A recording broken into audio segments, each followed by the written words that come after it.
की इनकलाब, वंदे वंदे। जनता के फैसले के बाद ही कुर्सी पर बैठूंगा। केजरीवाल ने किया सीएम पद से इस्तीफे का बड़ा ऐलान। दिल्ली के मुख्यमंत्री अरविंद केजरीवाल ने घोषणा की है कि वह 2 दिन में अपने पद से इस्तीफा देंगे। उन्होंने दिल्ली में जल्द चुनाव कराने की मांग की है और कहा है कि वह तब तक सीएम की कुर्सी पर नहीं बैठेंगे जब तक जनता अपना फैसला नहीं सुना देती। जी हां, दिल्ली के मुख्यमंत्री अरविंद केजरीवाल ने बड़ा ऐलान किया है। उन्होंने कहा है कि वो 2 दिन में मुख्यमंत्री पद से इस्तीफा देंगे। इसी के साथ उन्होंने दिल्ली में जल्द चुनाव कराने की मांग भी की है। आगे उन्होंने और क्या कुछ कहा है, आइए सुनते हैं। माता की इनकलाब, वंदे वंदे।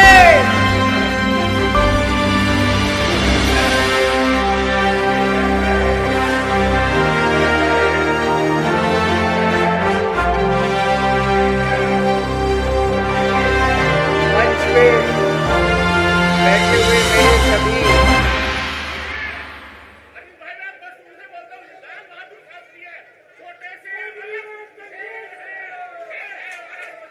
शुक्रिया। मंच पे बैठे हुए मेरे आम आदमी पार्टी के सभी साथीगण, नेतागण, आज यहाँ पे इतनी बड़ी संख्या में आए हुए सभी भाइयों बहनों और जो टीवी के माध्यम से इस वक्त देश भर में लोग देख रहे हैं, उन सभी भाइयों बहनों, माताओं, बुजुर्गों, बच्चों, आप सब लोगों को मेरा नमस्कार, सबको मेरा प्रणाम। वंदे, आई लव यू टू। सबसे पहले मैं ऊपर वाले का शुक्रिया अदा करता हूं, भगवान का शुक्रिया अदा करता हूं, जिनकी हमेशा हम लोगों के ऊपर बहुत कृपा रहती है, बहुत आशीर्वाद रहता है भगवान का, भोलेनाथ का, हनुमान जी का बहुत आशीर्वाद रहता है। इसी वजह से इतनी बड़ी बड़ी मुसीबतों से निकल के हम लोग आते हैं। इतने बड़े बड़े सामने हमारे दुश्मन हैं जिनसे लड़के हम लोग सफल होते हैं। एक छोटी सी पार्टी जिसने इस देश की राजनीति बदल के रख दी। मैं इसीलिए सबसे पहले ऊपर वाले का पूरे सम्मान के साथ शुक्रिया अदा करता हूं और आशीर्वाद चाहता हूं।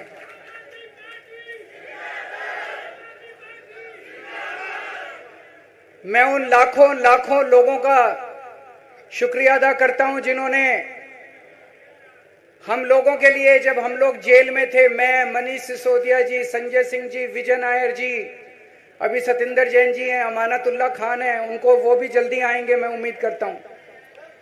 जिन जिन लोगों ने हमारे लिए दुआएं की, मन्नतें मांगी, मंदिर मस्जिद गिरजे गुरुद्वारे गए, उन सब लोगों का मैं तहे दिल से शुक्रिया अदा करता हूं।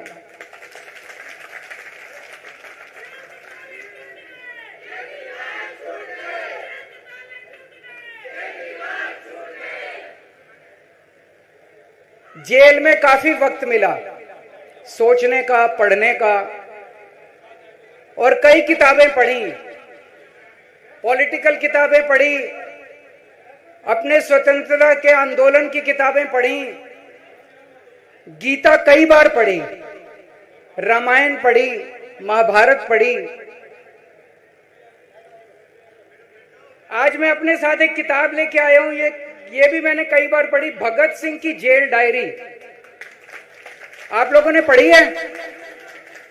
पढ़ना इसको जरूर, खरीद लेना, खरीद के इसको पढ़ना, भगत सिंह की जेल डायरी। जब भगत सिंह जेल में थे आज से 90-95 साल पहले, उन्होंने जेल के अंदर अपने लेख लिखे थे, वो लेख इसमें है। और जेल के अंदर से उन्होंने बाहर कई लोगों को खत लिखे थे, उन्होंने अपने क्रांतिकारी साथियों को खत लिखे थे, उन्होंने देश के युवाओं के नाम खत लिखे थे, बलिदान से पहले साथियों को अंतिम पत्र 22 मार्च 1931। ये खत उन्होंने जेल से लिखा और उनके साथियों तक पहुंचाया अंग्रेजों ने। बटुकेश्वर दत्त की बहन प्रोमिला को पत्र, बचपन के दोस्त जयदेव गुप्ता को पत्र, वाइसरॉय को पत्र, ये सारे पत्र अंग्रेजों ने भगत सिंह के पहुंचाए। युवाओं के लिए जो पत्र लिखा वो पत्र बकायदा युवाओं के एक सम्मेलन में पढ़ के सुनाया गया। भगत सिंह की शहादत के 95 साल बाद आजाद भारत के अंदर एक क्रांतिकारी मुख्यमंत्री जेल गया। मैं अभी जेल गया, मैंने जेल से एक ही पत्र लिखा था एलजी साहब को। 15 अगस्त था, देश का स्वाधीनता दिवस था। देश के आजादी के दिवस के ऊपर दिल्ली का मुख्यमंत्री दिल्ली सरकार की तरफ से झंडा फहराता है। मैंने एलजी साहब को 3 दिन पहले चिट्ठी लिखी, 15 अगस्त के 3 दिन पहले, कि एलजी साहब, मैं चूंकि जेल में हूं, मेरी जगह आतिशी जी को झंडा फहराने की इजाजत दी जाए। कुछ गलत तो नहीं लिखा? वो चिट्ठी मेरी एलजी साहब तक नहीं पहुंचाई गई, मुझे चिट्ठी वापस करी गई और मेरे को ये वार्निंग जारी की गई। ये वार्निंग भी लेके आया हूं, जिंदगी भर साथ रखूंगा ये मेरे को वार्निंग दी गई कि दूसरी बार अगर आपने एलजी साहब को चिट्ठी लिखने की हिम्मत करी तो आपके साथ जो फैमिली मुलाकात होती है हर हफ्ते, वो फैमिली मुलाकात बंद कर दी जाएगी। मैं मन में सोच रहा था, अंग्रेजों ने भी नहीं सोचा था कि आजाद भारत के अंदर 95 साल के बाद अंग्रेजों से ज्यादा क्रूर और अत्याचारी शासक इस देश के ऊपर आएगा। आपने सुना होगा, बटुकेश्वर दत्त और भगत सिंह ने असेंबली में एक बम फेंका था, या सुना है सब लोगों ने? तो दोनों को जेल हुई, दोनों को एक ही जेल में रखा गया, बगल बगल वाली कोठरी में रखा गया। ये मैं चिट्ठी पढ़ के सुना रहा हूं आपको भगत सिंह की, जो उन्होंने प्रोमिला को, बटुकेश्वर दत्त की बहन को लिखा। कल रात बट्टू को किसी दूसरी जेल में भेज दिया गया है, तब तक वो उनके साथ ही था भगत सिंह के। ये चिट्ठी 17 जुलाई 1930 की है। उनकी जुदाई मेरे लिए असहाय हो रही है। भगत सिंह लिख रहे हैं बटुकेश्वर दत्त की बहन को कि बटुकेश्वर दत्त की जुदाई मेरे लिए असहनीय हो रही है। आज पहला दिन है जब मैं अपने को पूरी तरह उद्विग्न पा रहा हूं और मेरे लिए हर मिनट एक बोझ बन गया है। एक मित्र से जुदा होना सचमुच सगे भाई से भी ज्यादा प्रिय थे मेरे को बटुकेश्वर। तो दोनों साथ रहते थे। 95 साल के बाद मनीष सिसोदिया और केजरीवाल एक ही केस में जेल जाते हैं।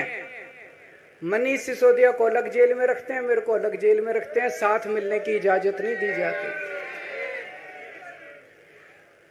आजादी की लड़ाई जब हुई, जवाहरलाल नेहरू जेल गए, महात्मा गांधी जेल गए, बाबा साहब अंबेडकर जेल गए, चंद्रशेखर आजाद जेल गए, अशफाकुल्ला जेल गए, कितने स्वतंत्रता सेनानी जेल गए, कई कई सालों तक जेल गए। जब वो जेल जाते थे, उनसे मुलाकात के लिए उनके साथी उनसे मिलने जाया करते थे, उनके घर के लोग जाते थे, उनके रिश्तेदार उनसे मिलने जाते थे, और जब वो मिलने के लिए जाते थे वो उनसे पॉलिटिकल बातें करते थे।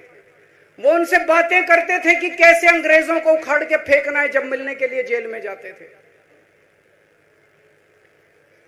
जब मैं जेल में था एक दिन संदीप पाठक मेरे से मिलने के लिए आया। मैं भी पॉलिटिकल आदमी हूं, वो भी पॉलिटिकल, हमारी पार्टी का संगठन मंत्री है। आके उसने मेरे से पॉलिटिकल बातें करी। और क्या करता, रोमांटिक बातें थोड़ी करता। तो पॉलिटिकल आदमी वो, पॉलिटिकल आदमी मैंने उससे पूछा देश में क्या चल रहा है, उसने देश की पॉलिटिकल हालत बताई। मैंने उससे पूछा पार्टी में क्या चल रहा है, उसने संदीप पाठक को ब्लैकलिस्ट कर दिया गया। उसके बाद मेरे से मिलने नहीं दिया गया। भगत सिंह जब फांसी पे चढ़े, उन्होंने सपने में भी नहीं सोचा था एक ऐसा भारत होगा। आज से 95 साल के बाद इस देश के अंदर इतनी क्रूर और अत्याचारी सरकार आएगी कि अंग्रेजों को भी पीछे छोड़ देगी। दोस्तों,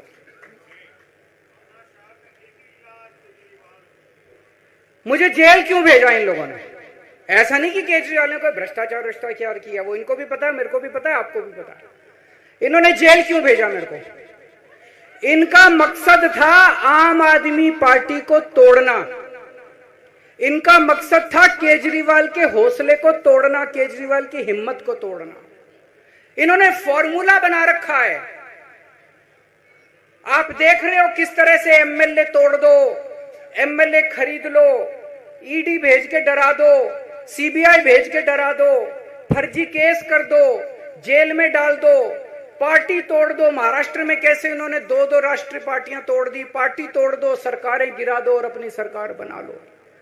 इनको यह लग रहा था केजरीवाल को जेल भेज देंगे तो दिल्ली में इनकी पार्टी टूट जाएगी, दिल्ली में बीजेपी की सरकार बना लेंगे। इनको लग रहा था पंजाब की सरकार तोड़ के पंजाब में हम अपनी सरकार बना लेंगे, इनके एमएलए तोड़ लेंगे। लेकिन हमारी पार्टी नहीं टूटी, हमारे एमएलए नहीं टूटे, हमारे एमएलए तो छोड़ो, कार्यकर्ता भी नहीं टूटे। इनकी बड़ी बड़ी साजिशों के खिलाफ, बड़े बड़े षड्यंत्रों के खिलाफ केवल आम आदमी पार्टी में ताकत है जो आज इनका सामना कर रही है।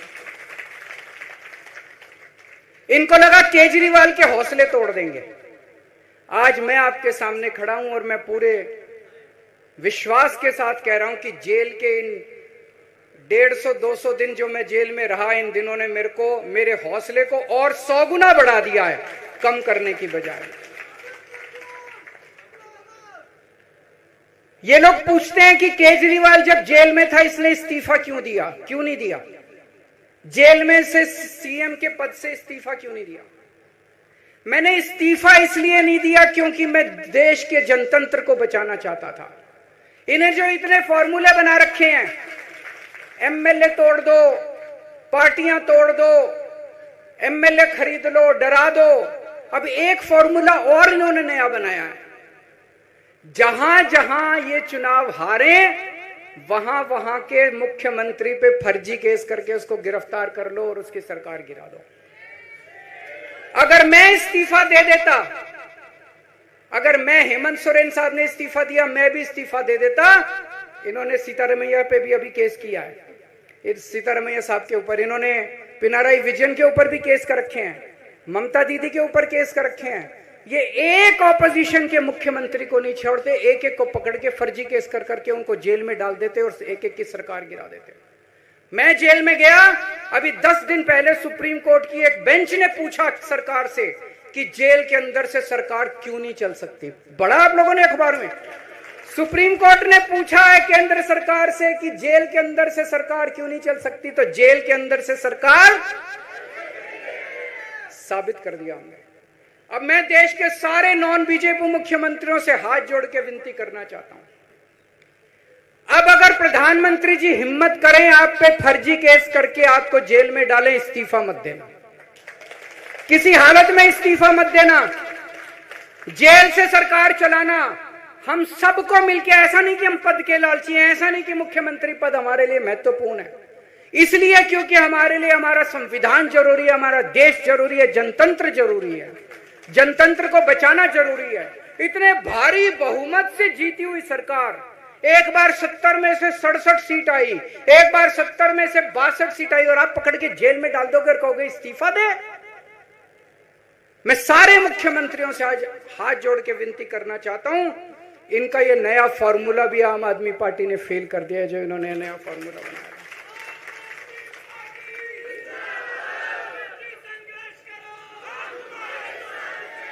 आज इनकी हर षड्यंत्र, हर साजिश से सामना करने की ताकत आम आदमी पार्टी में है। क्यों?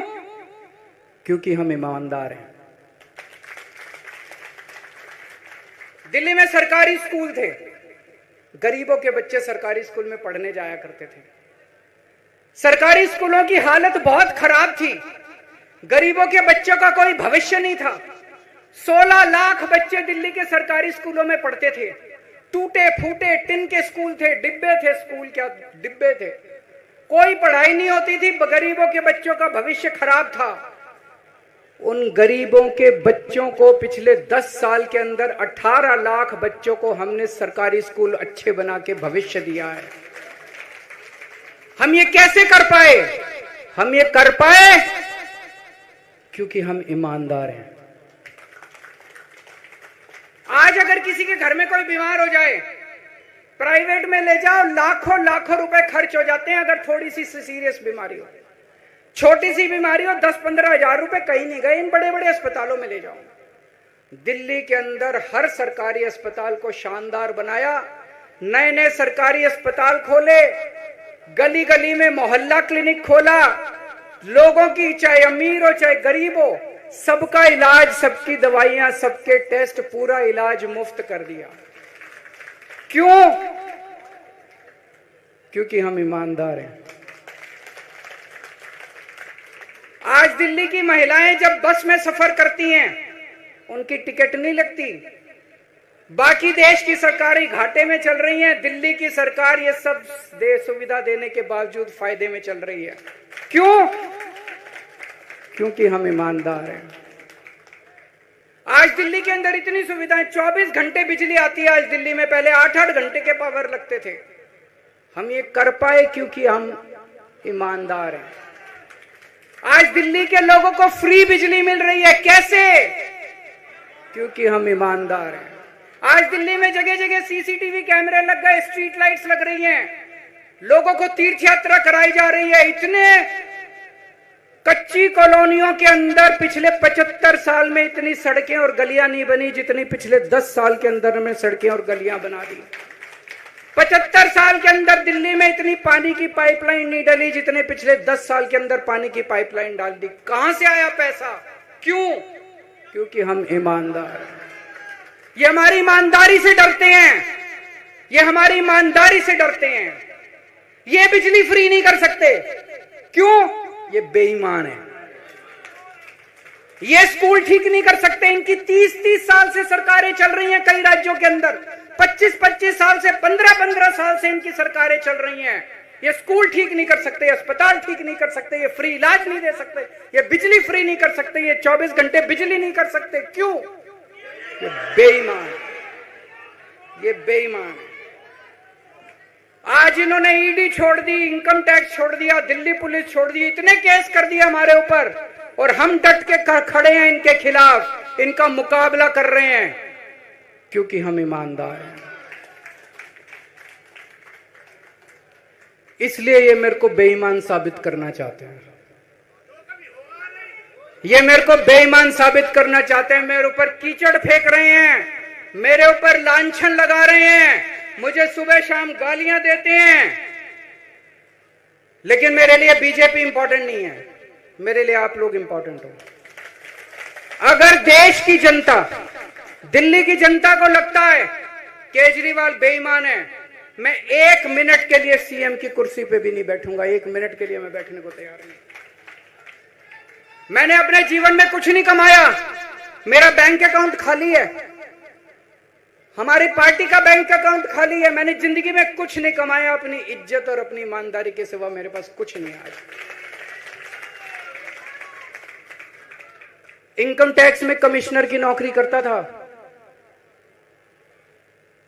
2000 में नौकरी छोड़ के सन 2000 से 2010 तक 10 साल मैंने दिल्ली की झुग्गियों के अंदर बिताए हैं।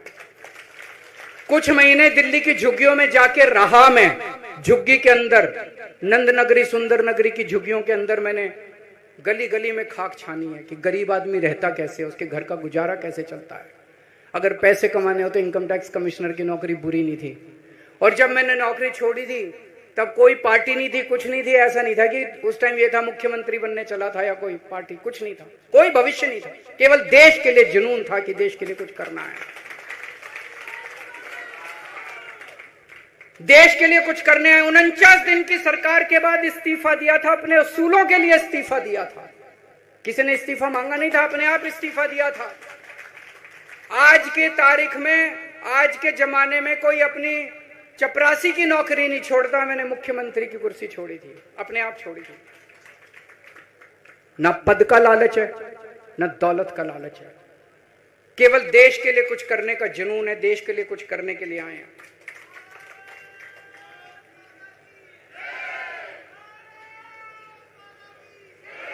इन्होंने मेरे ऊपर आरोप लगाए, मनीष जी के ऊपर आरोप लगाए हैं। इस देश का जो सबसे कठोर कानून है ईडी का कानून, पीएमएलए, जिसमें बेल भी नहीं मिलती, बेल मिलनी भी मुश्किल है, उसके अंदर हमारे ऊपर तरह तरह के इन लोगों ने आरोप लगाए हैं। कोर्ट से हमको बेल मिल गई, उसके बावजूद आज की तारीख में आज जो स्थिति है, इससे फालतू कोर्ट और कुछ नहीं कर सकता था जितना कोर्ट ने कर दिया हमारे पक्ष में। हम कोर्ट के बहुत शुक्रगुजार हैं। कोर्ट ने हमें बेल दे दी, अभी बेल तक ही दे सकता था। अब ये केस चलेगा। मैंने वकीलों से पूछा, मैंने कहा मेरा दिल कहता है कि जब तक ये मैं कोर्ट से बरी होके ना आ जाऊं तब तक मैं सीएम की कुर्सी पे नहीं बैठूंगा। उन्होंने कहा जी ये 10 साल चलेगा केस, कोई कह रहा है 15 साल चलेगा केस, कोई कह रहा है 20 साल चलेगा केस। तो केस ये अभी लंबा चलेगा। आज कोर्ट जितना कर सकता था, कोर्ट ने हमारे पक्ष में निर्णय लिया है, हमें बेल दे दी। उन्होंने ऐसे कानून में जिसमें बेल मिलनी नामुमकिन होती है, उन्होंने बेल दे दी।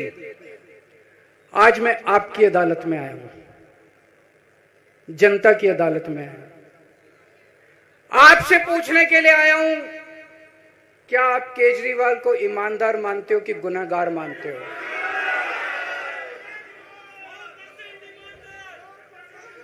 मैं दिल्ली की जनता से पूछना चाहता हूं, मैं देश की जनता से पूछना चाहता हूं कि क्या केजरीवाल ईमानदार है कि गुनहगार है?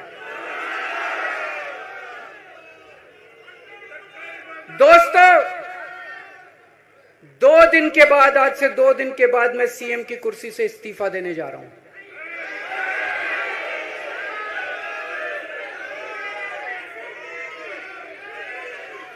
और मैं तब तक सीएम की कुर्सी पे नहीं बैठूंगा जब तक जनता अपना फैसला ना सुना दे। मैं जनता के बीच में जाऊंगा, गली गली में जाऊंगा, घर घर में जाऊंगा, और जब तक जनता अपना फैसला ना सुना दे कि केजरीवाल ईमानदार है, तब तक मैं सीएम की कुर्सी के ऊपर नहीं बैठूंगा।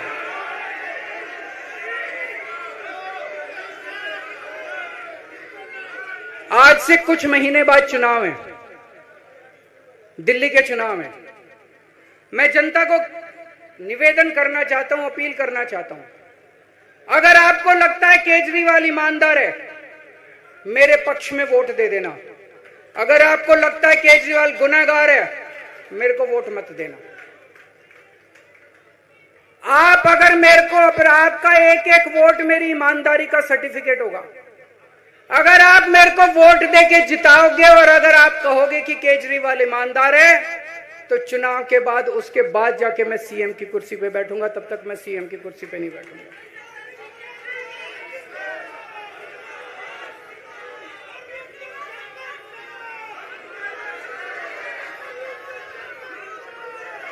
आपको लग रहा होगा अभी अभी जेल से रिहा होके आया है, ये कैसा क्यों बोल रहा है? अभी अभी जेल से रिहाई होके आया है, अब ये इस्तीफा क्यों दे रहा है? इन्होंने मेरे ऊपर आरोप लगाया है, इन्होंने आरोप लगाया है कि केजरीवाल चोर है, इन्होंने आरोप लगाया है केजरीवाल भ्रष्टाचारी है, इन्होंने आरोप लगाया है केजरीवाल ने भारत माता के साथ धोखा किया है। ये करने के लिए नहीं आया था मैं, सत्ता से पैसा और पैसे से सत्ता, इस खेल के खेलने के लिए मैं नहीं आया था। मैं देश के लिए कुछ करने के लिए आया था। जब 14 साल के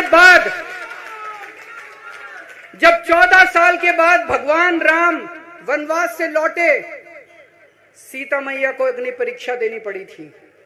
आज मैं जेल से आया हूं, मैं अपनी अग्नि परीक्षा देने के लिए तैयार हूं।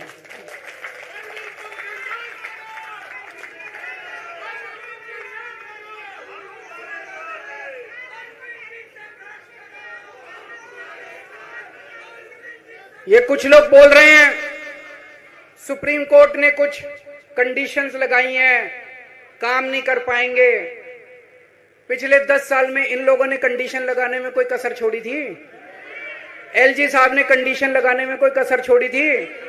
केंद्र सरकार ने 1 कानून, 2 कानून, 3 कानून, कानून पे कानून डाल के मेरी पावर छीन ली, पर आपके काम बंद नहीं होने दिए मैंने। ये कंडीशन हमारे लिए कोई वो नहीं रखती, कोई हमारे लिए अड़चन पैदा नहीं करती ये कंडीशन।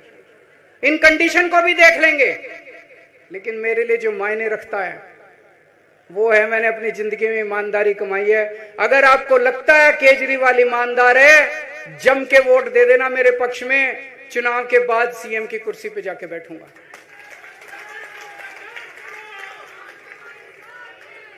फरवरी में चुनाव है। आज इस मंच से मैं मांग करता हूं कि ये चुनाव नवंबर में कराए जाएं, महाराष्ट्र के साथ कराए जाएं, तुरंत कराए जाएं चुनाव। और जब तक आपका फैसला नहीं आएगा तब तक मैं जिम्मेदारी नहीं संभालूंगा। और मैं जब तक चुनाव नहीं होते, मैंने जैसे बताया 2 दिन के बाद मैं अपना इस्तीफा दूंगा। जब तक चुनाव नहीं होते तब तक मेरी जगह आम आदमी पार्टी से कोई और मुख्यमंत्री बनेगा। अगले 2-3 दिन के अंदर विधायक दल की मीटिंग होगी और विधायक दल की मीटिंग में अगले मुख्यमंत्री के नाम का तय किया जाएगा। मैं मनीष जी से बात कर रहा था। जो पीड़ा मेरे मन में है वो पीड़ा मनीष जी के मन में भी है। इनके लिए भी वही सब कहा गया जो मेरे लिए कहा गया है। मनीष जी का भी कहना है कि ये दिल्ली के उप मुख्यमंत्री और शिक्षा मंत्री और मंत्री का पद तभी संभालेंगे जब दिल्ली की जनता कहेगी कि मनीष सिसोदिया ईमानदार है। तो मैं और मनीष सिसोदिया हम दोनों का फैसला आपके हाथ में है, जनता के हाथ में है। हम दोनों जनता की अदालत में जा रहे हैं, गली गली जाएंगे, जनता के बीच में जाएंगे और उनसे पूछेंगे। अगर जनता कहेगी ईमानदार है तो हम आके इसकी कुर्सी पे बैठेंगे। 2020 में आया था मैं। 2020 में मैंने कहा था, मैंने अगर काम किया हो तो मेरे को वोट देना और काम नहीं किया हो तो वोट मत देना। कहा था कि नहीं कहा था? आज मैं आपके बीच में आया हूं, मैं कह रहा हूं अगर मैं ईमानदार हूं तो वोट देना, अगर मैं बेईमान हूं तो वोट मत देना, बिल्कुल मत देना। भारत माता की, भारत माता की।